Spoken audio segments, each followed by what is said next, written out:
Muy buenas noches, Venezuela. Bienvenidos todos a este su espacio. La Fuerza de la Unión, una tribuna abierta de la sociedad democrática venezolana para compartir con todos ustedes, más allá de cualquier distingo puntual, partidista o ideológico, la angustia, la preocupación, la justa indignación por lo que ocurre en nuestro país y también la certeza, la confianza, la esperanza de que trabajando juntos, de que remando unidos en la misma dirección, seremos capaces de construir la Venezuela de trabajo y de respeto, la Venezuela con alimentos y con medicinas, la Venezuela con democracia y con libertad, que todos necesitamos y que ciertamente todos merecemos. La Fuerza de la Unión es una presentación de frigoríficos NIS, el placer de la carne, ubicado en la planta baja del mercado municipal de Chacao. Es también una presentación del supermercado Madrid, ubicado en la calle Paz de Chacao, diagonal a la Plaza Bolívar de ese municipio. Pero una gran cantidad de noticias ciertamente importantes han transcurrido en las últimas horas. Algunas de carácter luctuoso. Comparto con ustedes la manera como los colegas del diario Primicia de Guayana reflejan la información sobre la muerte del señor Hugo de los Reyes Chávez. Dice así: murió papá del expresidente Hugo Chávez, es el titular que le dan los colegas de Primicia.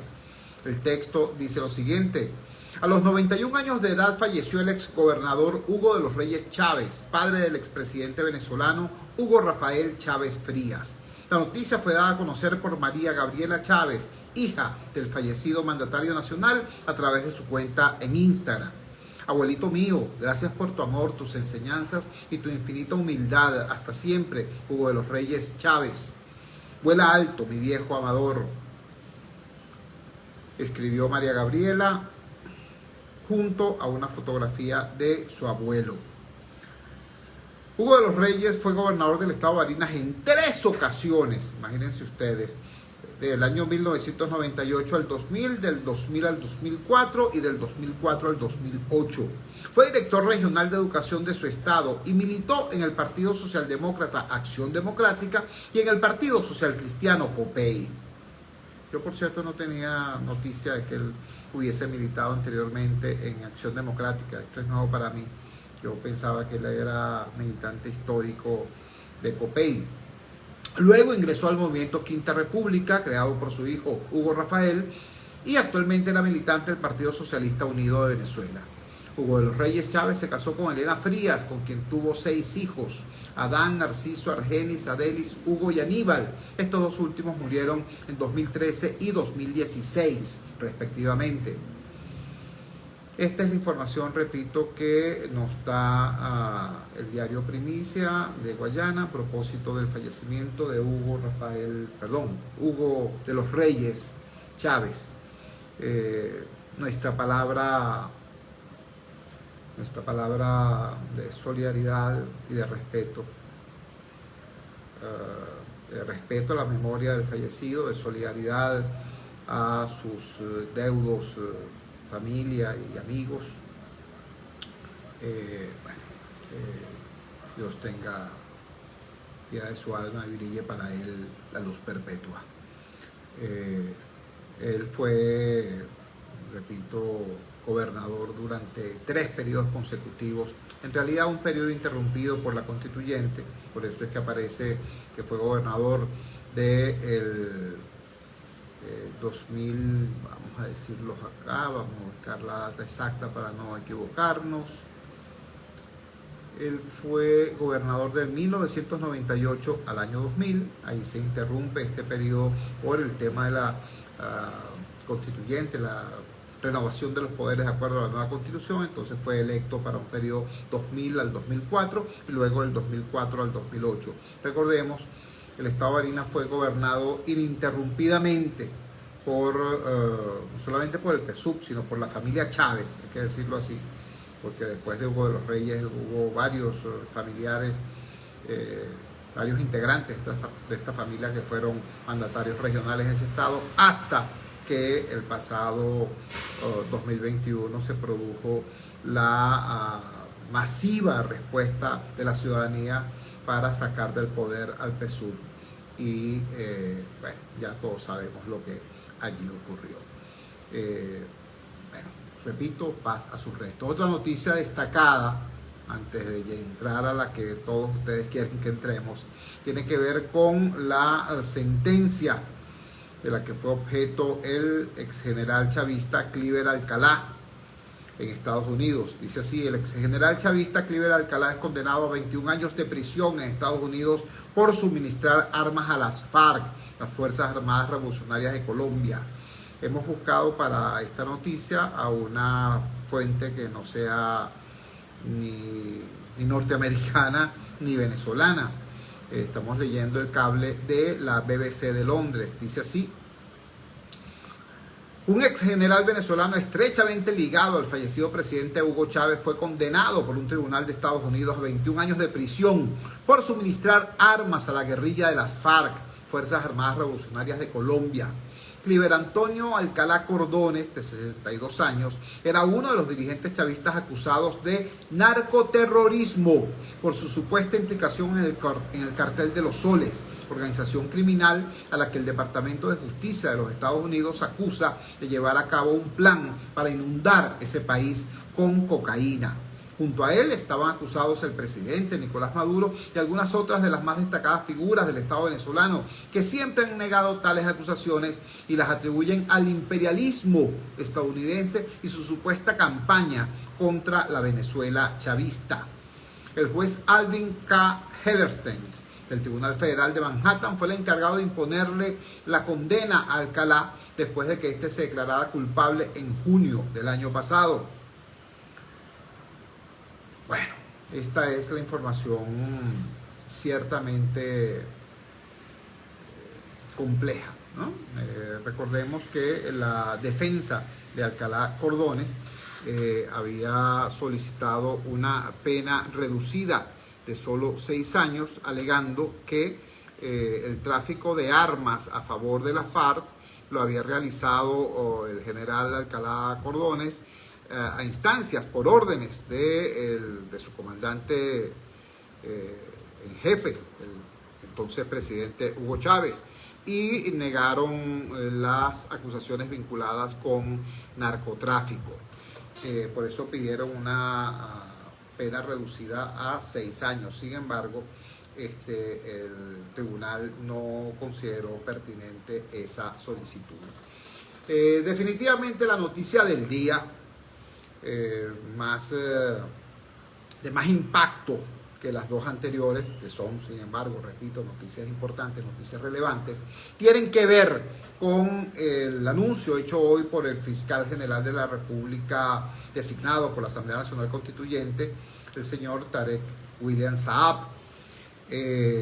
Fue en el día de hoy, después de un año de haber sido desatada aquella racia para acabar con una presunta mafia enquistada en PDVSA y en el sistema de valores, de criptovalores manejados por el Estado.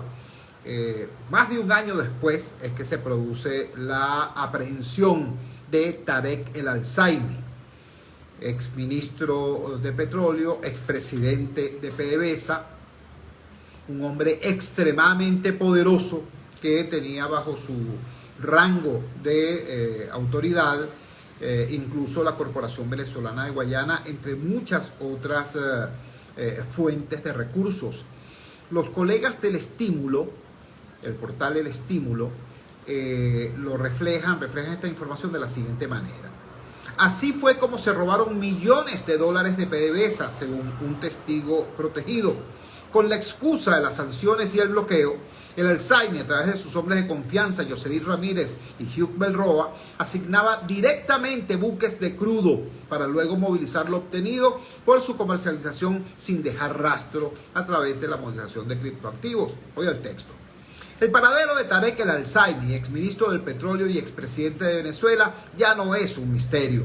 Finalmente, y tras más de un año de revelarse el inicio de la investigación por un entramado de corrupción en el que se estima la desaparición de por lo menos 21.000 millones de dólares de PDVSA en un periodo de 3 años, el Ministerio Público anunció la detención de El Al-Zaimi, quien junto al exministro de Economía y Finanzas y expresidente de Fonden, Simón Alejandro Serpa, y el empresario Samar José López, fueron detenidos este martes 9 de abril, según informó el fiscal Tarek William Saab.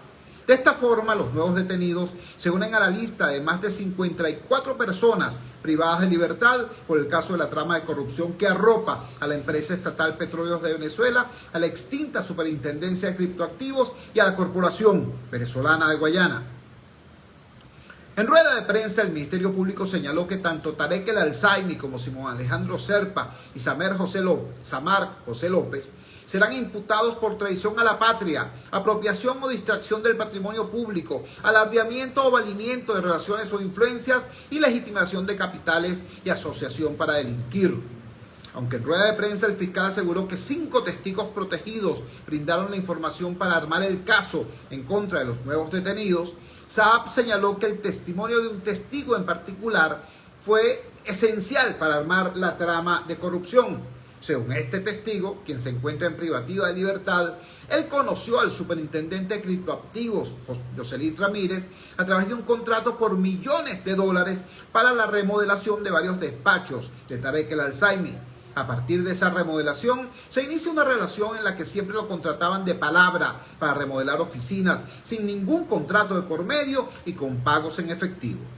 En 2 de esas remodelaciones, afirmó el fiscal general de la República, le exigieron el pago de una comisión de 15%, equivalente a aproximadamente más de $1 millón, que serían para Ramírez y el Alzaimi. Adicionalmente, le solicitaron otras remodelaciones en múltiples oficinas y casas particulares que debían ser gratis para que le siguieran dando contratos, aseguró el testigo. Pero de las remodelaciones saltó a la compra de embarques de crudo. Según el testigo, se le ordenó registrar una empresa en el extranjero por la que se intermediarían todas las operaciones de compra de crudo de PDVSA.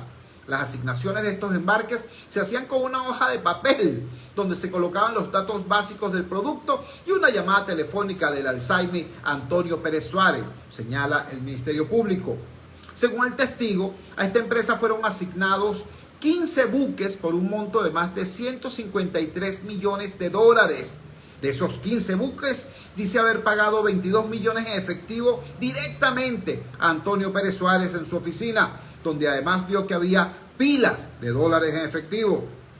El testigo de la Fiscalía señala que Pérez Suárez dilataba a propósito la carga del producto en los barcos para generar gastos no previstos a los contratistas y que luego enviaba a un emisario que cobraba una comisión para agilizar los despachos. El primer barco que le asignaron de Fuel Oil tuvo que pagar a este emisario de nombre Edward Coronado la cantidad de $2 millones en efectivo, señaló Tarek William Saab.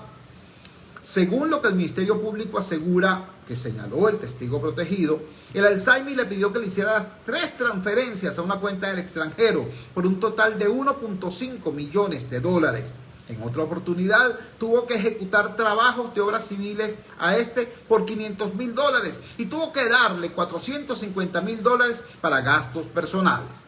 Cuenta también que en ese momento el superintendente de criptoactivos, Yoselit Ramírez, le pidió que recibiera en las cuentas de su empresa fachada 2 pagos por 2 buques asignados a la SUNACRIP, a la Superintendencia de Criptoactivos, por un monto total de $35 millones. Y luego este dinero fue transferido a criptomonedas y un monto de $3 millones fue entregado en cheques a 2 personas de confianza de Yoselit Ramírez. El testigo también narró que Yugbel Roa, implicado también en el caso de corrupción, le pidió varias veces dólares por concepto de adelanto para las agilizaciones que él le haría y que éste le comentó haber cobrado en comisiones unos $5 millones por la asignación de contratos. También narró que vio cómo Ramírez, el Alzaimi y Roa enviaban al extranjero maletas con efectivo y oro. Este testigo explica que con la excusa de las sanciones y el bloqueo, el Alzaimi, a través de sus hombres de confianza, Yoselit Ramírez y Yugbel Roa, asignaba directamente buques de crudo para luego movilizar lo obtenido por su comercialización sin dejar rastro. Se valían de empresas de maletín, dijo Tarek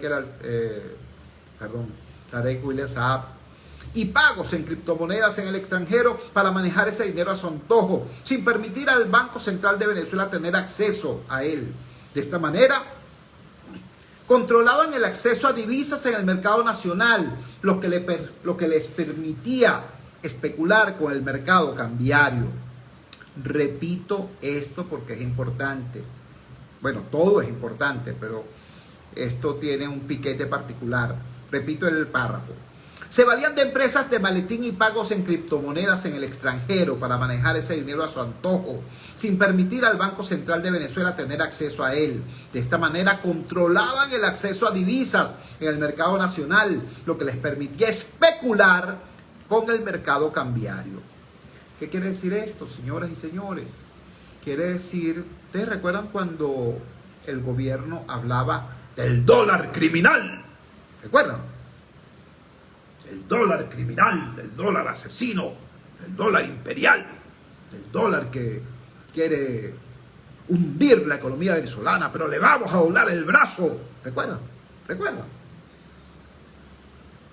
Bueno, vale, resulta que el dólar criminal era chavista. El dólar criminal era un ampón chavista. ¿Qué tal? Sigamos con, repito, a quienes se incorporan recién a la transmisión, estamos leyendo la crónica a través de la cual el portal El Estímulo reseña la rueda de prensa dada hoy por el señor titular del Ministerio Público, Tarek William Saab, en el curso de la cual anunció la detención de, por fin, Tarek El Alzaimi y dos de sus más cercanos colaboradores.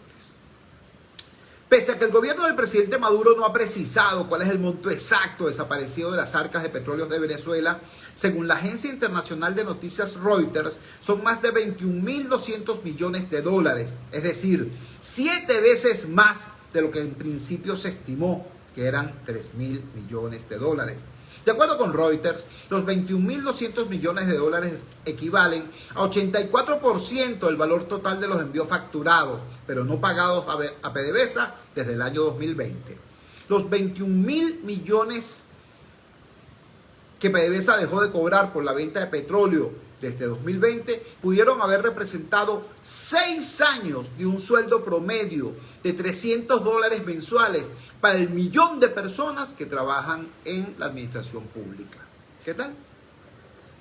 Bueno, esta es la reseña que hacen los colegas, repito, del portal El Estímulo sobre este tema ciertamente indignante.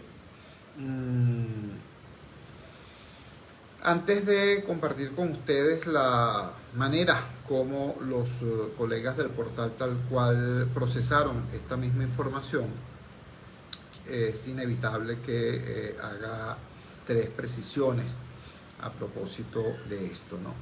En primer lugar, quiero decir de manera extremadamente respetuosa, pero muy firme, que yo lamento, deploro el lenguaje utilizado hoy por el ciudadano fiscal general de la República cuando se refería a los colegas periodistas y en general a los ciudadanos que durante mucho tiempo estuvieron reclamando que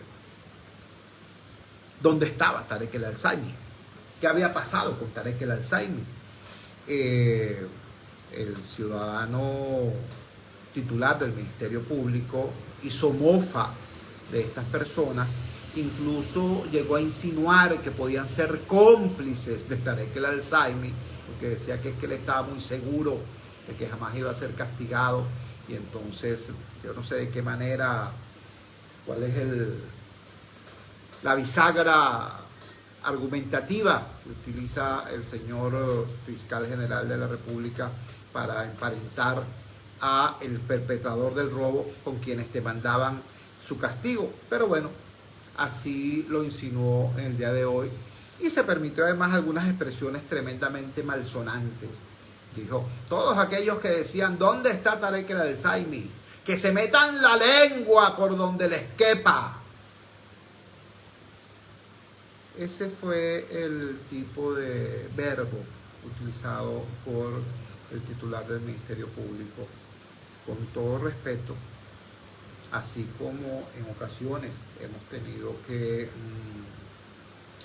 reconocer, valorar, destacar alguna actuación del Ministerio Público o de su titular, también decimos en este momento que deploramos ese lenguaje que no suma nada y resta mucho a lo que es la estima que debe tener la ciudadanía por una institución del Estado.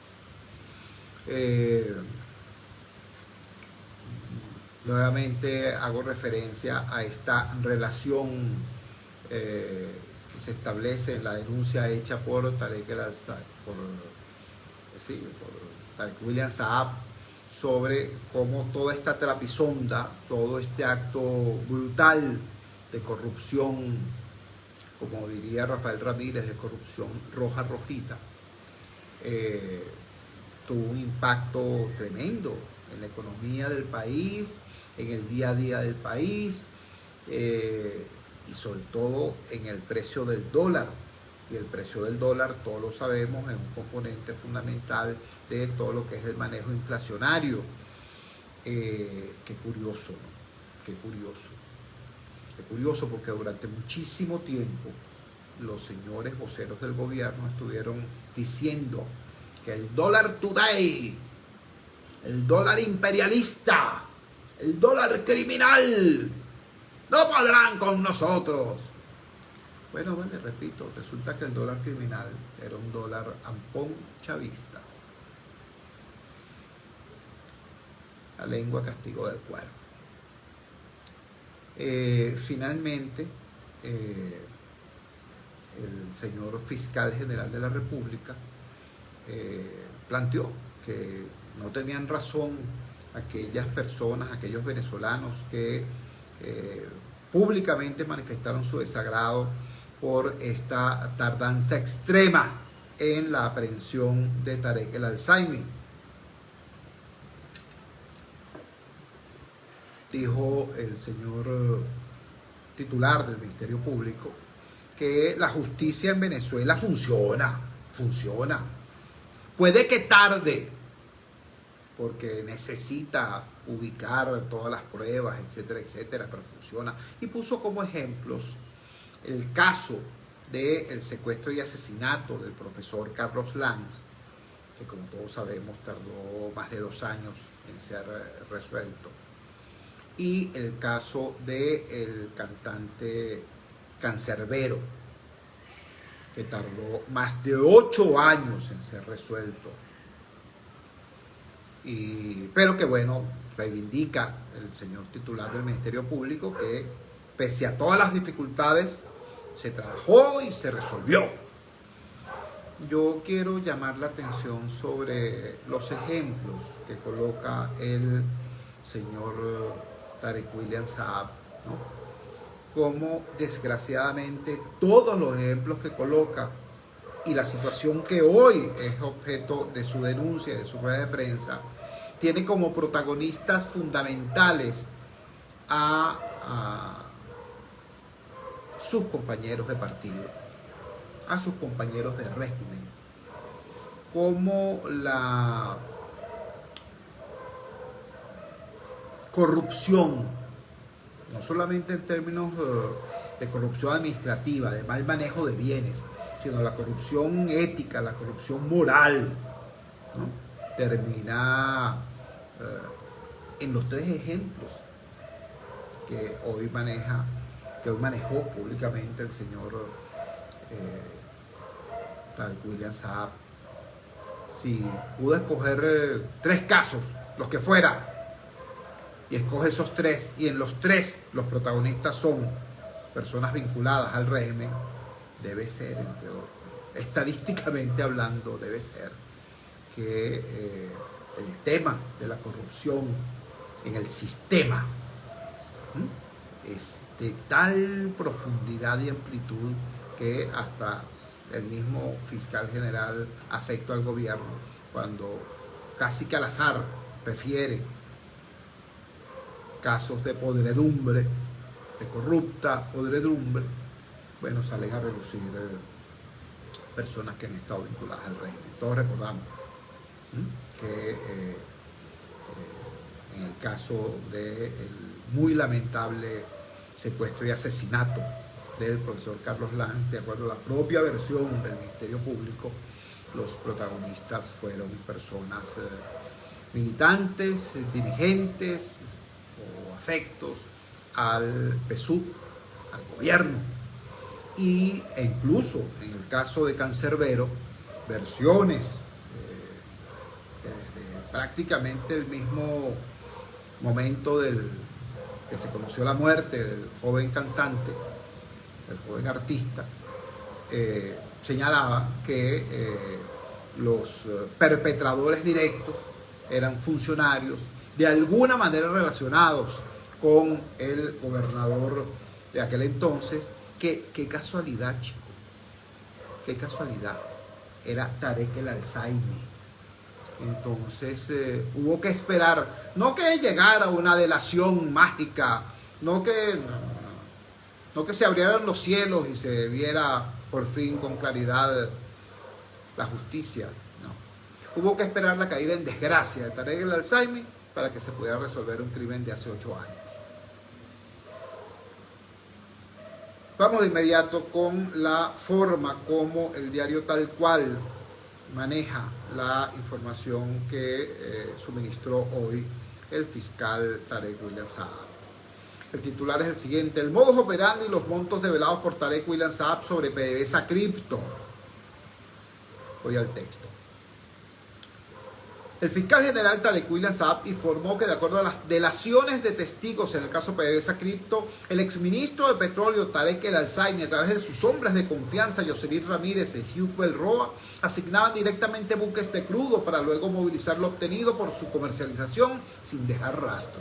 Se valían de empresas de maletín y pagos en criptomonedas. De esta manera controlaban el acceso a divisas en el mercado nacional, lo que les permitía especular con el mercado cambiario. Ya lo comentamos. Asignación ilegal y a dedo de cargamentos de petróleo, coque y full oil. Ventas por debajo del valor del mercado. Manejo irregular de los fondos públicos obtenidos por la venta de los productos. Son varias de las acciones ilegales que ejecutó un grupo de funcionarios de alto nivel de la administración de Nicolás Maduro, en el caso denominado por la Fiscalía PDVSA Cripto. A ello se le suma el cobro de comisiones en todo el proceso de comercialización de los productos de petróleos de Venezuela y de la Corporación Venezolana de Guayana, así como el cobro de coimas, sobornos, para garantizar acceso a contratos con las empresas estatales. De acuerdo a lo señalado por el fiscal Tarek William Saab este martes 9 de abril sobre esta trama de corrupción que cumplió un poco más de un año de ser develada, se cometieron varios delitos, entre ellos el robo de fondos públicos y especulación financiera. Se logró detectar y desmembrar una red de funcionarios que usaban sus cargos para realizar operaciones petroleras ilegales. El objetivo y el fin de esta mafia, encabezada por Tarek El Alzaimi, exministro de Petróleo y expresidente de PDVSA, no era otro que implosionar la economía nacional, destruir nuestra moneda presionando el alza del dólar paralelo y así hacer fracasar las políticas económicas impulsadas por el Ejecutivo. Tenemos acá esta afirmación evidentemente especulativa del señor fiscal general. Lo objetivo es que robaron, lo objetivo es que traficaron, lo objetivo es que desaparecieron esos fondos públicos, lo objetivo es que hicieron uso y abuso de su condición de altos funcionarios del Estado, del gobierno, del partido, de la revolución. Eso es lo objetivo. Ahora que esto haya sido con el interés de afectar la economía, bueno, quién sabe, pues. Ellos forman parte de ese mismo partido y se entenderán. Lo que sí resultó bastante ofensivo a la inteligencia fue la pretensión del señor Tarek William Saab de establecer un paralelismo entre estos actos de bandidaje, estos actos de mega amponato revolucionario con el tema de las sanciones. Dijo algo así como que mientras había 900 y tantas sanciones norteamericanas contra la economía venezolana, se producía desde adentro esta acción de este grupo amponil, lo cual sugiere pues una combinación entre Tarek William Saab y el gobierno norteamericano. Caramba, mira, de Tarek El Al-Saimi, corrijo, de Tarek El Al-Saimi, que como tienen un nombre muy parecido, de Tarek El Al-Saimi y el Imperio Norteamericano. Caramba, mira, del señor El Al-Saimi se han dicho numerosísimas cosas, sobre todo por sus ancestros ubicados en el Medio Oriente. Se le han atribuido, no sé con qué nivel de exactitud o de maledicencia, supuestos nexos con grupos políticos, incluso con grupos que están en situación de lucha armada en el Medio Oriente. Pero hasta ahora nadie se había atrevido a decir que Tarek El Al-Saimi era un agente del imperialismo norteamericano. Hay que tener de verdad una imaginación bien elástica para hacer este tipo de afirmaciones. Saab explicó que el Al-Saimi, a través de sus hombres de confianza, Yoselit Ramírez, ex superintendente nacional de criptoactivos, y Hugh Belroa, exdiputado y militante del partido oficialista PSUV, asignaba directamente buques de crudo para luego movilizar lo obtenido por su comercialización sin dejar rastro. Se valían de empresas de maletín y pagos en criptomonedas para manejar ese dinero a su antojo, sin permitir al Banco Central de Venezuela tener acceso a los recursos. De esta manera controlaban el acceso a divisas en el mercado nacional, lo que les permitía especular con el mercado cambiario. A continuación, parte de las acciones irregulares cometidas en la trama PDVSA Cripto y montos involucrados, según lo señalado por Saab desde la Fiscalía General de la República. 1. Los manejos fraudulentos involucraron a Petróleos de Venezuela, la Superintendencia Nacional de Criptoactivos y la Corporación Venezolana de Guayana. 2. Esta red utilizó un conglomerado de sociedades mercantiles para legitimar el dinero obtenido de las ventas irregulares de crudo y otros productos por medio de la adquisición de criptoactivos, bienes muebles e inmuebles e inversiones en el sector de la construcción e inmobiliario, y a través de Samar José López, supuesto empresario legitimador de capitales, lavador de dinero, dijo Saab. Tercero, se hicieron asignaciones de cargas de crudo sin ningún tipo de control administrativo ni garantías, incumpliendo con las normativas de contratación de PDVSA. 4. Uso de la tecnología digital financiera para encubrir el delito y no ser detectados. 5. Los dividendos por la venta de crudo se transaban en diferentes divisas extranjeras que luego convertían en criptoactivos para movilizarlas en plataformas como Kraken Crypto Exchange, lo que hacía indetectable para los organismos supervisores tales movimientos. Un testigo dijo a la Fiscalía que tanto el diputado Hugh Belroa y Pedro Maldonado, expresidente de la CBG, le exigían el pago de comisiones en efectivo para garantizar el acceso a los negocios con las empresas estatales. 7. Yoselit Ramírez contrató de palabra a un empresario de nombre Jesús Méndez, también detenido, para la remodelación de varios despachos de la Al-Saimi. Pero ya esta historia ya la escuchamos, ya la conocimos. Bueno, mucha tela que cortar. Seguramente en los días por venir saldrán al aire, pues, una vez mucho más detalles de esta información. Por cierto, no lo digo yo, lo dice el mismo fiscal general de la República, Tarek William Saab. Dice que no descarta incluso una nueva oleada de detenciones.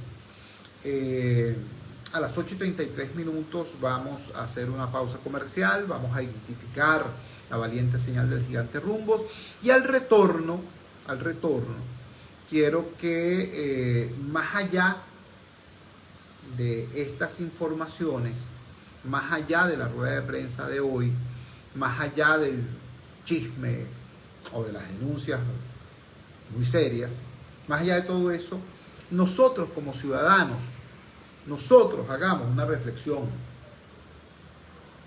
hagamos un ejercicio sobre lo que esto ha significado. Esto no es una película, esto no es una serie de Netflix. Señores, mientras estamos en el año 2024, algunos de estos hechos datan del año 2020. Y nadie nos asegura que antes de esto no hubiese ocurrido cosas similares. Mientras todo esto pasaba, ustedes que me escuchan a través de la señal del gigante Rumbos, ustedes que me ven a través de las redes sociales, ustedes recuerdan a los jubilados y pensionados de PDVSA protestando frente a PDVSA La Campiña, exigiendo que les devolvieran su dinero, el dinero del fondo de prestaciones. Y la respuesta a esas protestas de los jubilados y pensionados en muchas ocasiones fue el despliegue de los equipos antimotines de la Policía Nacional Bolivariana o de la Guardia Nacional. Y era conmovedor, indignante ver a los jubilados y pensionados con sus bastones, con sus andaderas, con sus sillas de ruedas, enfrentando a los policías y soldados disfrazados de Robocop que los desalojaban del lugar donde estaban protestando. Sí, no había dinero para los jubilados y pensionados. No había dinero. Mientras estos camaradas se estaban dando la vida que hoy nos cuenta Tarek William Saab que se estaban dando. Vamos a la siguiente pausa comercial, vamos a identificar la valiente señal del gigante Rumbos y al retorno seguimos con esta reflexión, no sobre lo que hoy nos contaron, sino sobre sus efectos en gente de carne y hueso, gente como nosotros y a veces sobre nosotros mismos. Vamos al corte, ya regresamos.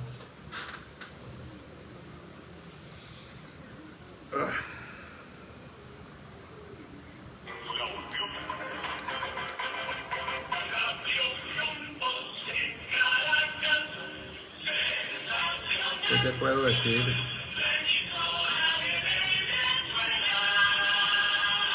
Todo el cuidado del mundo, amigo querido. Dagoberto Polanco, ¿cómo estás? ¿Cómo te va?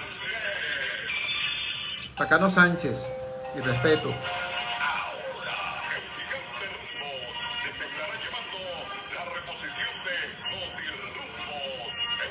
William Gavidias de Apure, todo lo mejor.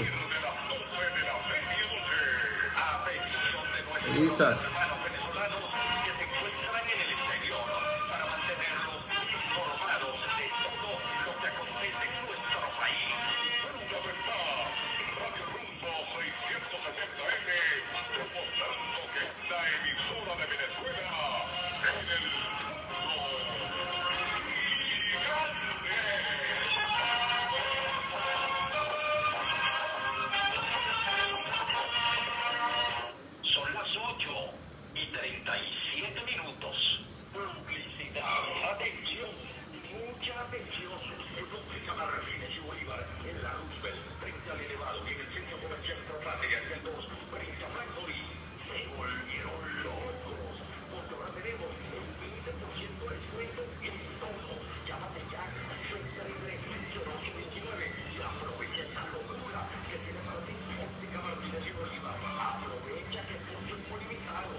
Maricruz Fadul, mi respeto.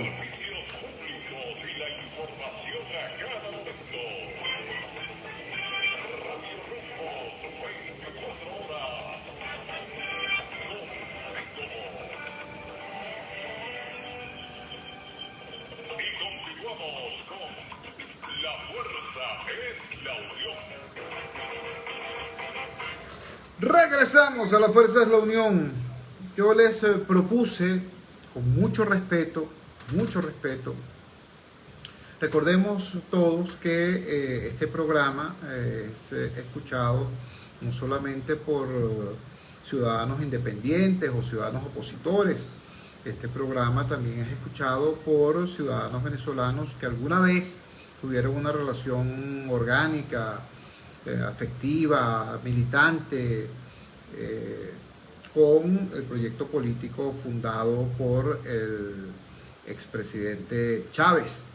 Así que yo le debo respeto a toda mi audiencia, independientemente del color de su carnet político o de su inclinación ideológica. Hago esta salvedad porque cuando hablamos de este tema, ¿no? Ciertamente los perpetradores están identificados ideológica y políticamente, partidistamente. Estamos hablando de elementos de la más alta confianza del proceso revolucionario, de eso que le gusta llamar al señor Maduro Moros el alto mando político y militar de la revolución.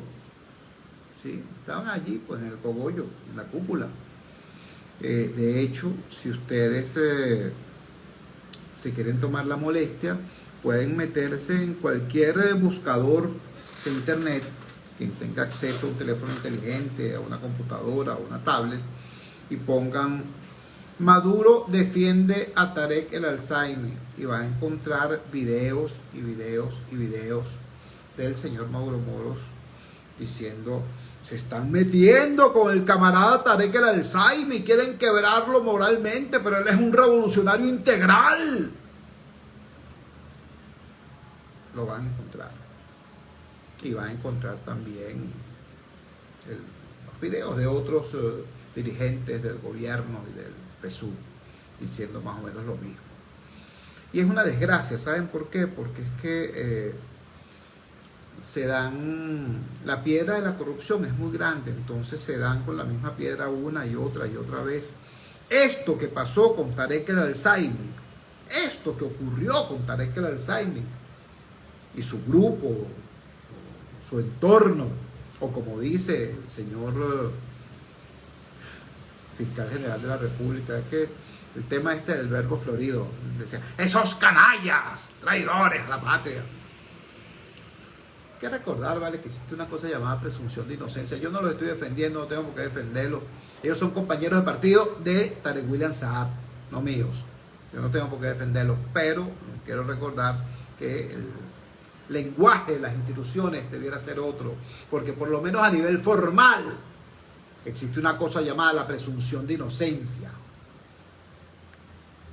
Y existe la obligación por parte del Estado de que se produzca un juicio con todas las garantías para que al final un tribunal de la República determine culpabilidad o inocencia. Entonces, cuando en la fase superinicial del proceso alguien califica a otro ciudadano como ese canalla, traidor a la patria, tú puedes decir, mira, estamos en presencia de un discurso político, no de una presencia institucional. Bueno, decía, esto que ocurrió con este conjunto de militantes del Partido Socialista Unido de Venezuela, de dirigentes del Partido Socialista Unido de Venezuela, de altos funcionarios del gobierno de Maduro, ya había ocurrido antes, igualito. Pero mira, en todos los aspectos, ¿no?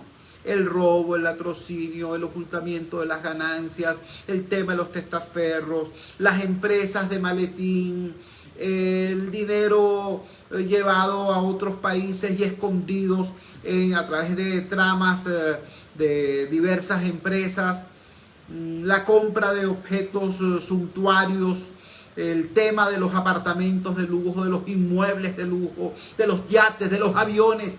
Todo eso ya se había visto. Se vio cuando fue también presidente de PDVSA y ministro de Petróleo el señor Rafael Ramírez.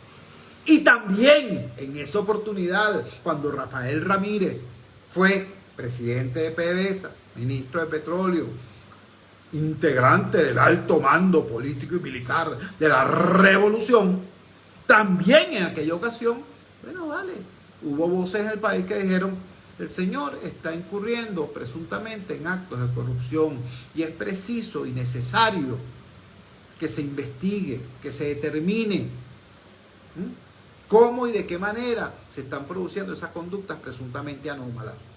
Bueno, vale, cuando eso se dijo, aquí salieron otra vez las voces del señor Nicolás Maduro, del señor Diosdado Cabello, diciendo, ¡qué horror! ¡Están calumniando al camarada!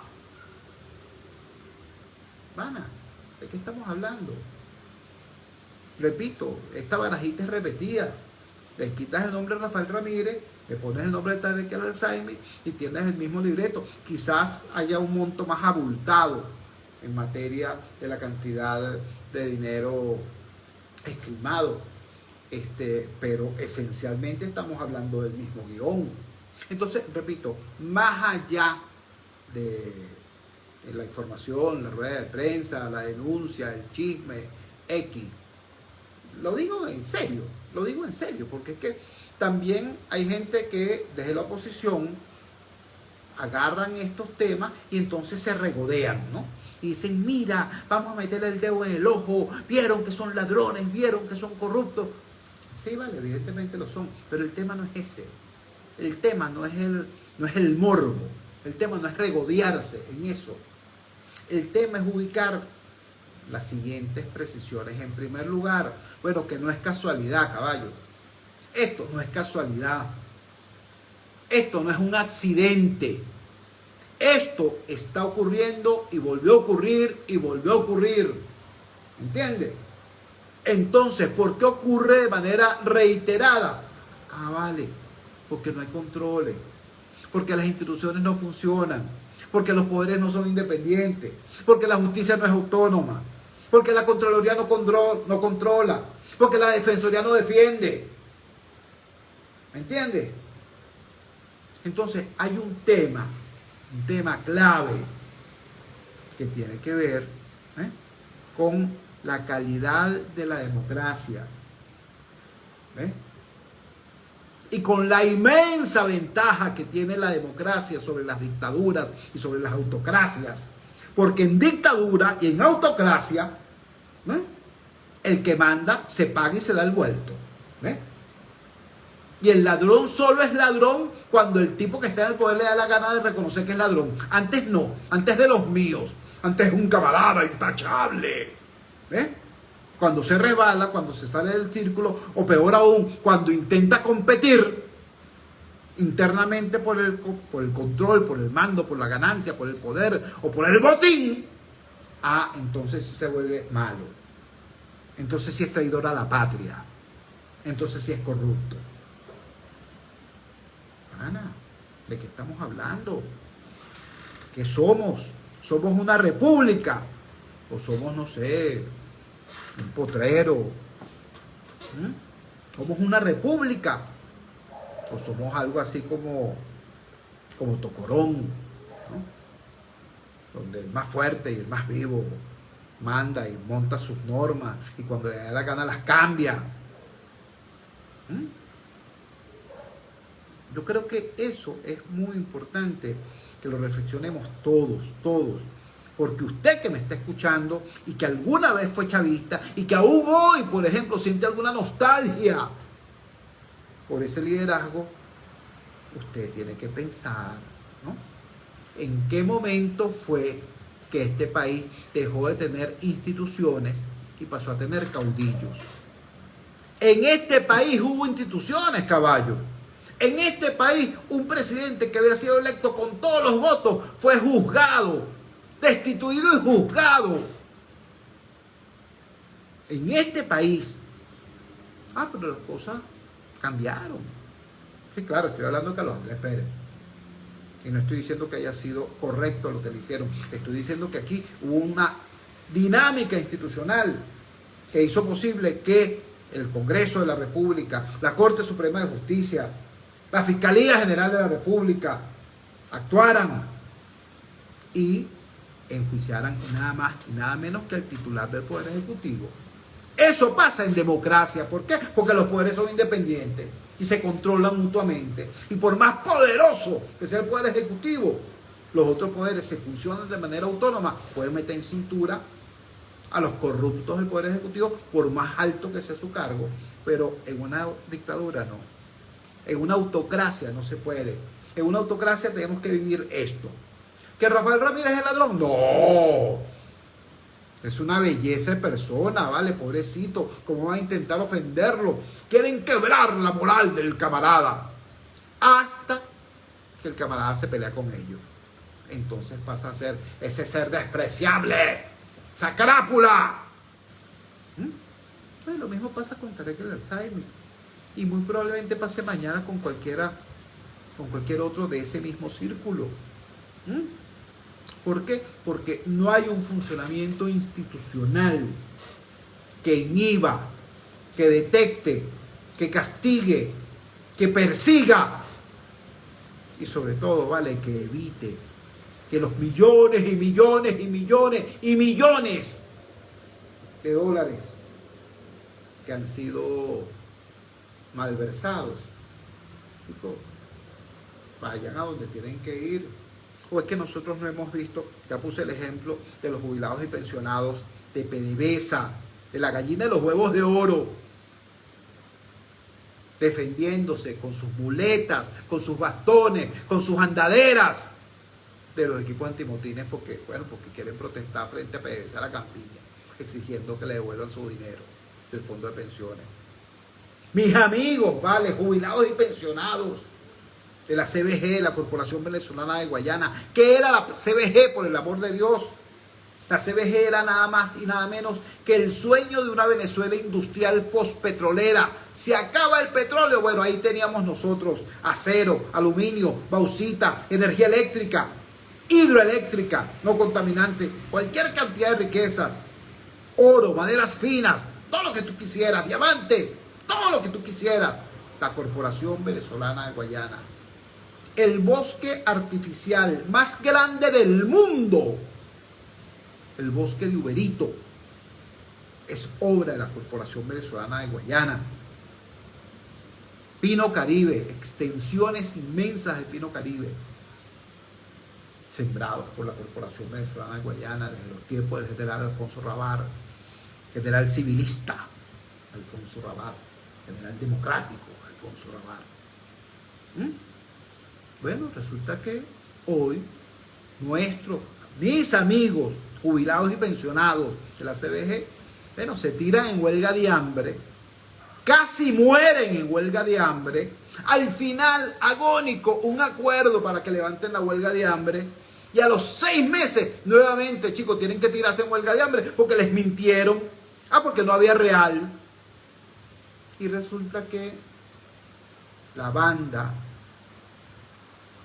de ampones vinculados al PSUV, incrustados en el gobierno revolucionario, para ellos se había dinero, ellos sí tenían dinero. Entonces, entiéndase, esto no tiene que ver con la perversión solapada de un grupito X, ¿no? Ni es una cosa excepcional, no es reiterado. Hay un sistema que permite y promueve la corrupción y ese sistema tiene que ser enfrentado. ¿Por qué? ¿Por la oposición? No, mano, por los venezolanos. Por los venezolanos. Si usted es chavista, si usted es opositor, si usted es independiente, sea usted lo que sea, entienda, estos tipos nos están atracando a todos. Estos tipos nos están agrediendo a todos. Y hasta que no los saquemos del poder y no sustituyamos este régimen autocrático, ¿no?, que oculta la inmoralidad hasta que le conviene denunciarla, y sustituyamos este régimen autocrático por una democracia funcional, ¿vale?, ¿no?, donde haya justicia independiente, donde la Defensoría defienda, donde la Fiscalía fiscalice, donde la Contraloría controle, ¿no?, donde el poder legislativo ejerza todas sus funciones. La única función del poder legislativo no es hacer leyes cuando el presidente de la República se lo ordena, ¿no?, y se presenta entonces alguien con una carpetica bajo el brazo y dice, aquí está el proyecto de ley, entonces salen los tipos, levantan la mano y dicen, aprobado en primera discusión. No, vale, esa no es la función, no es la única función del poder legislativo. El poder legislativo tiene la misión de controlar la gestión del poder ejecutivo. Entonces, si tenemos un poder legislativo que cumple con su función, a un poder judicial independiente y autónomo, Repito, una fiscalía que fiscaliza, una defensoría que defiende, una contraloría que controla. Bueno, entonces dejamos de ser la República de Tocorón y empezamos a ser la República Bolivariana de Venezuela, que es de lo que se trata, ¿no? Que es lo que plantea la Constitución. Yo creo que nosotros todos, tenemos que hacer, a propósito de lo vivido hoy, una reflexión profunda y seria. ¿Por qué? Bueno, porque hoy 9 de abril, estamos a 110 días de una posibilidad de cambio real, de cambio auténtico, de cambio verdadero. No de que me cambies a Rafael Ramírez por Tarek El Al-Zaimi. No, ese no es el cambio que yo quiero. Ni que me cambies a Tarek El Al-Zaimi, ¿no?, por cualquier corrupto supuestamente opositor, que también los hay y que también le ha causado un daño inmenso al país. También los hay. Y cuando digo inmenso no estoy comparando la cantidad de millones de dólares que se han robado unos y otros. Seguramente los corruptos vinculados al gobierno, primero de Chávez y después de Maduro, han tenido la oportunidad de robarse mucho más dinero. Pero los corruptos vinculados, por ejemplo, al gobierno interino de Guaidó, ¿no?, se robaron las esperanzas, hermano. Se robaron las esperanzas. ¿Ves? Y eso también hay que decirlo. ¿Qué te puedo decir? Hay que decirlo. Entonces yo no quiero que cambien. Cuando yo hablo del cambio que tenemos dentro de la posibilidad de cambio que tenemos dentro de 110 días, no estoy hablando de cambiar ni a Rafael Ramírez por Tarek El Al-Zaimi, ni a Tarek El Al-Zaimi por cualquiera pues de los genios estos que desde el interinato le hicieron tanto daño a este país. Tenemos una posibilidad de cambio real, pero que ese cambio se produzca y que sea un cambio de verdad, depende no de a quién pongamos allí en la administración del poder. Depende de que nosotros como ciudadanos, nosotros como venezolanos, jamás volvamos a cometer la bolsería de poner a alguien y decir, él sabrá lo que hace, mi comandante sabe lo que él diga, lo que diga Nico. ¿He escuchado esa consigna en los eventos del oficialismo? Lo que diga Nico. Bueno, vale, resulta que en la oposición ahora también hay gente que dice así. No, lo que diga María, lo que diga María, lo que diga María Corina, lo que diga ella y listo, eso es. No, hermano, ni lo que diga María Corina, ni lo que diga Rosales, ni lo que diga Nico, ni lo que diga el otro. No. La democracia es el gobierno del pueblo, por el pueblo y para el pueblo. Pero nosotros los ciudadanos, tenemos que actuar como gente adulta, ¿eh?, como ciudadanos, no simplemente como fans. Ese es el reto. Y eso es lo que podría ser de verdad la diferencia. Sí, dentro de 110 días podemos cambiar el gobierno. Sí. Pero para que ese gobierno responda a la Constitución, a la ley, a los intereses de la nación, depende, bueno, de que sea un gobierno que esté permanentemente bajo el escrutinio, la vigilancia y la legítima presión de los ciudadanos. Yo lo voy a decir con absoluta claridad. Yo creo que nosotros necesitamos que el oficialismo renuncie a la impunidad. Necesitamos que la oposición renuncie a la venganza. Y necesitamos que el ciudadano renuncie a la flojera. ¿Por qué digo que es importante, demasiado importante, que el oficialismo renuncie a la impunidad? Bueno, vale, porque es que el oficialismo es mucho más que el PSUV, es mucho más que Maduro, es mucho más que el recuerdo de Chávez, ¿no? Es más o menos un 30% del país, quizás un poco menos, ¿no? Quizás en línea descendente, menguante, pero un porcentaje importante de venezolanos, ¿ves?, que tienen que entender que el cambio, no es contra ellos, es contra, por ejemplo, malandros como estos, pero no es contra ellos. Que el cambio es a favor de ese mismo sueño de justicia que los llevó a ellos a tener en un momento determinado ciertas posiciones. Así que estar reclamando impunidad para estos sujetos no sirve. ¿Ve? Pero tampoco sirve para nada una oposición que esté reclamando venganza. ¿Sabes por qué? Porque la inmensa mayoría del país que quiere cambio no quiere que haya un cambio para entonces los que hoy son agredidos se transformen en agresores y siga la pelea. La gente no quiere que siga la pelea. La gente quiere normalidad, caballo. Un país que funcione. ¿Ve? Entonces, y para eso no nos sirve una oposición obsesionada con la venganza. Necesitamos una oposición obsesionada con hacer un excelente gobierno, con pasar a ser poder ejercido con sentido de patria, con sentido de país. ¿Eh?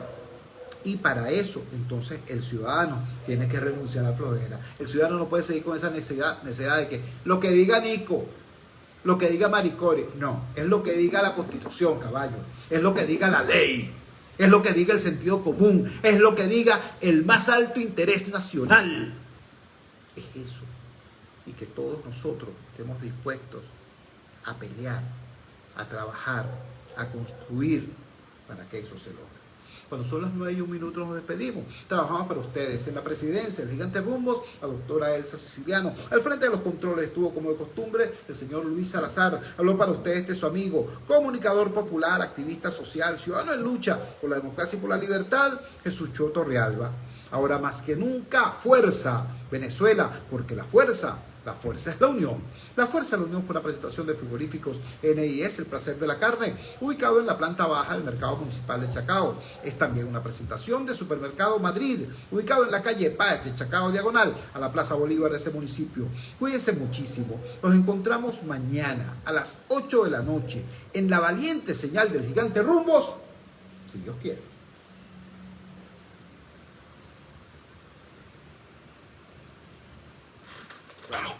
Buenas noches, cuéntame.